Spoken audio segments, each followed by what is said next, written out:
Hello everyone, TorQueMoD here. So today I'm continuing the tutorial from last time where we were working on a better flashlight for your games. So I've got just a couple of extra techniques here that you can use that will greatly enhance the visuals of your flashlights.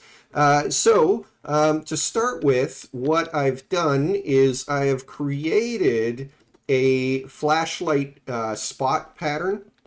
So I'm going to link the download for this file, as well as I've also made a flashlight model and a flashlight beam model. And you guys are welcome to use those in your projects, commercial or not. I created all of the assets from scratch, so you don't have to worry about copyright. And yeah, feel free to use that to take advantage. So I've already done the importing just for the sake of making this tutorial as short as possible. But I'm going to assume that you guys know how to import assets already. So bear that in mind. If you don't, go look at another tutorial on how to do that before you watch this one. So I've already set up all the meshes. I've already set up all of the materials. I'm not going to get into the nitty-gritty, but I am going to show you what I did with the flashlight pattern here in order to apply it to our spotlight. So inside of the materials folder, I created a materials functions folder. Now this isn't a material function per se, it's a light function. So I do like to keep it in with my material functions, but that's up to you. It's just a regular material, so right click as normal and choose material. But once you've done that, you're going to switch the material domain from surface, which is the default domain, over to light function. And then that's just going to disable everything except emissive. So all a light function does is it's a black and white or a grayscale image, white representing light, black representing no light. And you can apply light functions to any light in Unreal to give it a really cool effect. Now, this is the most dirt simple type of light function. You can actually animate light functions, so you can put panners and rotators and all of that stuff. We don't need that for this, so we're just plugging our RGB value directly into the emissive. So I'm going to hit save. Don't want to lose the changes there. We're going to stick with just the first person character because it's the easiest, and there's no difference for these effects between first and third person like there were in the previous video. So first thing we're going to do is we're going to select our flashlight, spotlight, and we're going to scroll down, starting at the top. You just scroll down until you see where it says, and it's got this handy little green stripe under it, light function material. So we are going to make sure that our flashlight, LF flashlight spot is selected, and we're going to click the little arrow to plug that in. You could also search through the drop down, but since I already had it selected, it's easier. Compile and save, and we're going to jump into the editor, and immediately you see that that really makes the flashlight look a lot more believable. When you get further away, the image gets larger, and when you're closer up, it narrows, so it really gives it that feel of an actual flashlight. Now, the next part of this, the next visual effect, is a flashlight beam. So I guess I'll show you inside the game. So if I turn off my flashlight here you can see I've got my really simple flashlight model, which is basically just a cylinder. And the flashlight, sorry, I'm in the city and somebody's angry and honking their horn in the background in case you hear that. And then the flashlight beam is also added, and they're just parented to the hand bone of the mannequin here. So you can see that it moves with them. And the nice thing is you can see this flashlight beam from pretty much any angle, straight on included, although it's getting a little softer when you look at it straight on. But yeah, it's a pretty convincing effect that I really like. It does have its limitations. If, for example, we were to grab this wall and we were to shove it over here, and we were to grab Manny and shove him right up close to the wall, you'll see that I made the mesh for the flashlight beam really long. And so, of course, our eye adaptation is messing it up here. But if you have it intersecting and penetrating a wall completely through to the other side, you will see that. So it's not ideal for a multiplayer game, but it works good enough for single player. And I've got an adjustment here on the material that I'm still trying to figure out if there's a way that I can dynamically adjust the value so that it can actually cut off when it intersects with geometry, but I wasn't able to figure it out in time for this video. So maybe in the future, if I do figure that out, I'll include it in a future update. So anyways, so the flashlight beam is actually the best. If you look at the light beam mesh itself, if we just turn off the material, it is just a cone. Basically, I extruded a cylinder out from the end of the flashlight here so that it was the same size. And then I unwrapped it. And after unwrapping it, then I enlarged the other end of the cone. And that just keeps the material properly aligned to the beam rather than just going straight across. And then if you have the lines horizontally, it wouldn't look right. So this way it stretches the material out, and all of the horizontal lines would, instead of being straight, would become angled. And then I just squashed it out until the texture scaling looked roughly squarish. It's hard to do because near this end it's more wide, and this end they get taller. But anyways, good enough. It works really well. So if we undo me taking off the material there, we're going to go look at the material itself. So there's nothing too complicated going on here. I'm not going to go step by step through how to create this, again, in the interest of saving time. So feel free to pause the video and you guys can take a look at how it was put together. There are no custom nodes or anything happening here.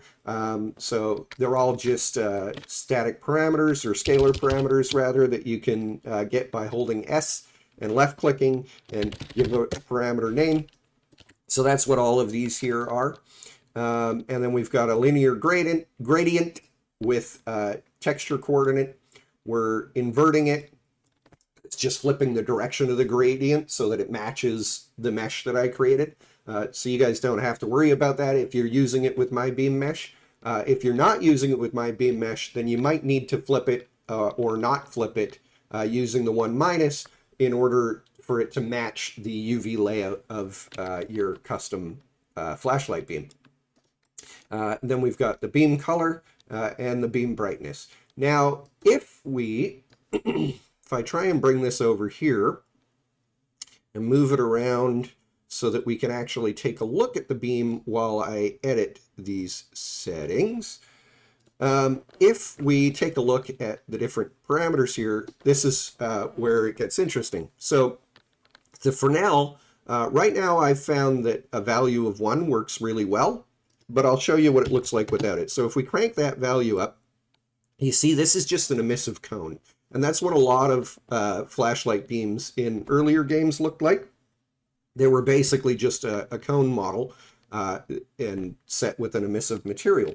But the Fresnel is giving us those individual beams. So the lower the Fresnel number, the more beams you're going to get. So if we were to put this down to 0.1, you'll see that it actually breaks it up to the point where our flashlight gets dimmer.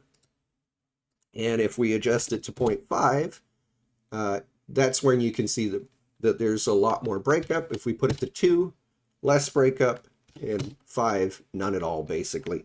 So 1 seems to be the best. I like it where the center part of the beam is basically solid. So if we go down to 0.5, it breaks it up a little bit too much. I don't like where these 3 extra bands are happening here. So for this particular mesh, 1 seems to be the best option.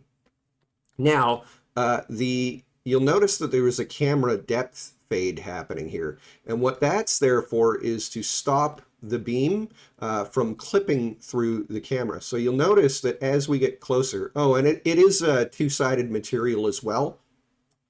So that's something to keep in mind. And that way, when you're looking at it head on, you can't see the end of the beam, but you can see the inside of the beam. So that way it's visible from every angle.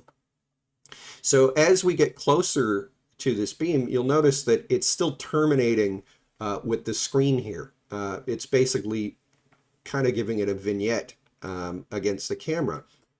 So what's happening here, I'll adjust some of these values so they're easier for us to see. So if we set the fade distance down to 1, you'll notice that all of a sudden we get these harsh edges in.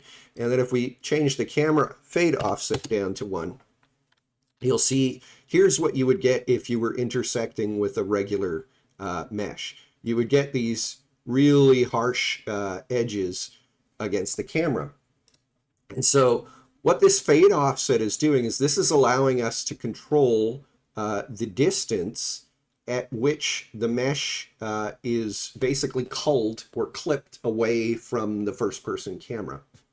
So by setting this to a value of 0, it basically means it's just intersecting with the camera directly, and that's where we get these harsh lines. But by adjusting this value, we're basically pushing the distance further away. And so this is what I was saying. I could probably figure out a way. I'm not the best with materials, but I might be able to figure out a way to using a line trace to get this intersect information dynamically and then adjust this value so that the other side of the intersection is deleted. But right now it was just too long to go into. So I think I had that at 20. And then we'll put it back down to 1 here for a second. Then the camera fade distance is, again, just giving us a nice soft fade from the camera itself. So if we put this value at something like 50, and then we adjust the fade offset here to push it a little bit further away, you'll see where that, I'm pointing at the screen like you guys can actually see it, but you'll see where the edge just fades out softly and it looks really good. So that's pretty much all you have to adjust there. So looks like 15 would even work when I was using 25 before. Beam opacity is obviously the transparency of the beam or the opaqueness of the beam. So 1 would be fully opaque and not see-through. So if we change that to 1, you'll see it just kind of eliminates most of the Fresnel banding, and it also makes the beam a lot more solid. So 0.1 was kind of that nice balance where it still looks like light, but you can adjust and tweak this to your liking. Then the last thing here, and maybe I'll keep it up at 0.5.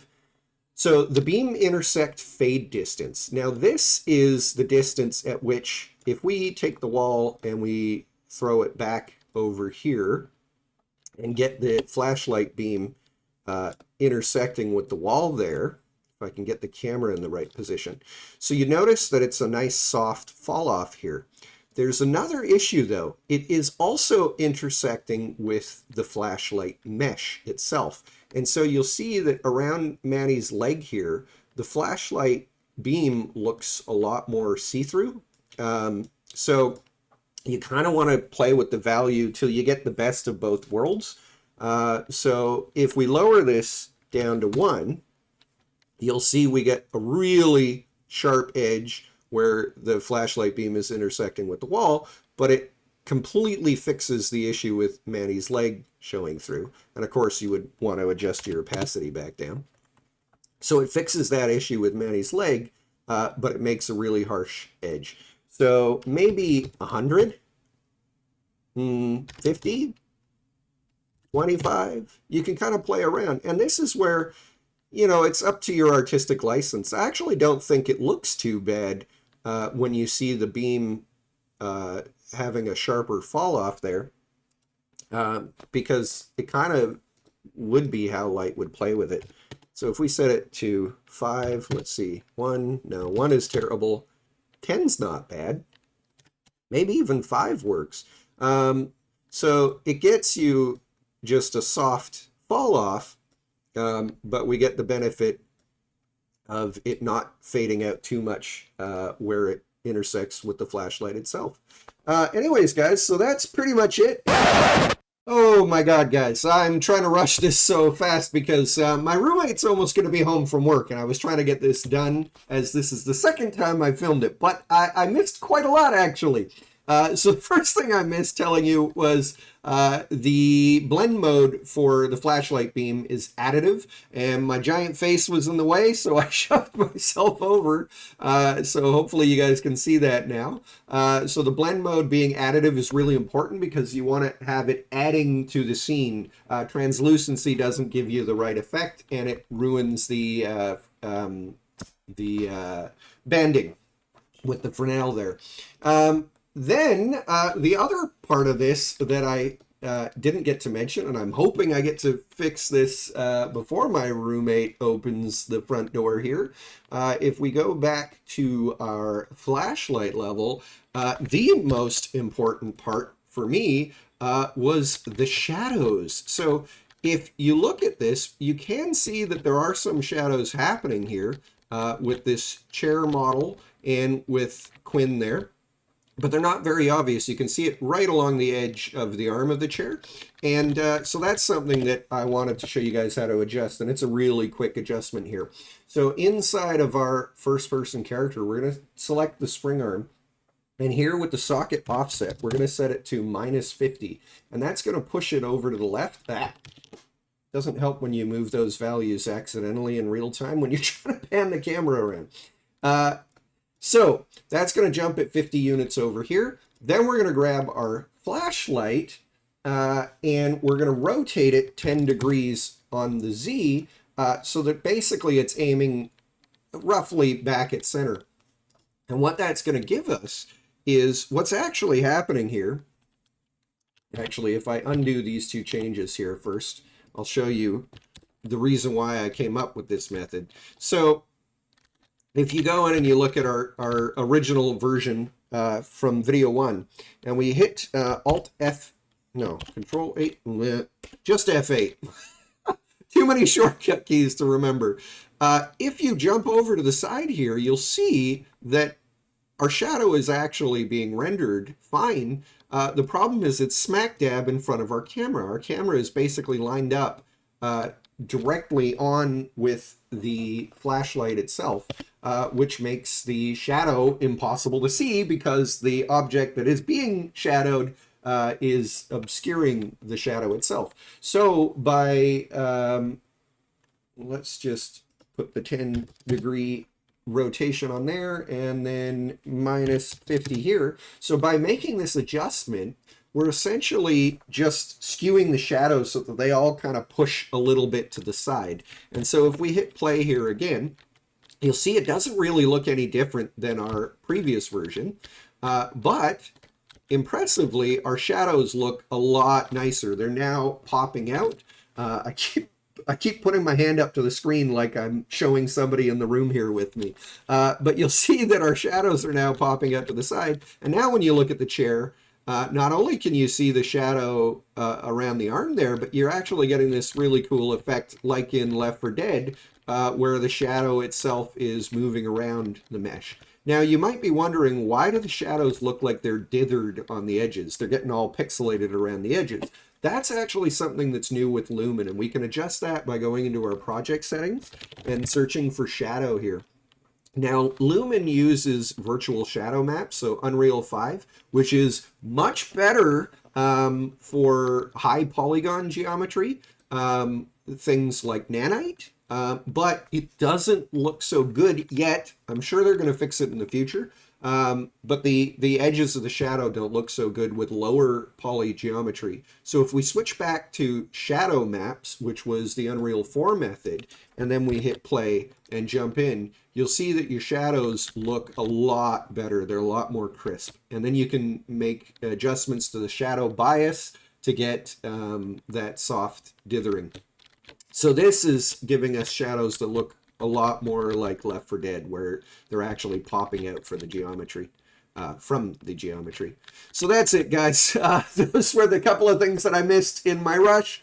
Hopefully that will give you all that you need to make this flashlight look absolutely fantastic. And hopefully you guys have liked the video. If you have, be sure to hit the like button because it does help out with the algorithm, of course. If you didn't like it, that's fine too. hit the dislike button, but I always ask that you tell me why you didn't like it so that I can improve in the future. And as I said, there's going to be a link in the description for where you can download the mesh for the flashlight beam, the flashlight model, and the textures.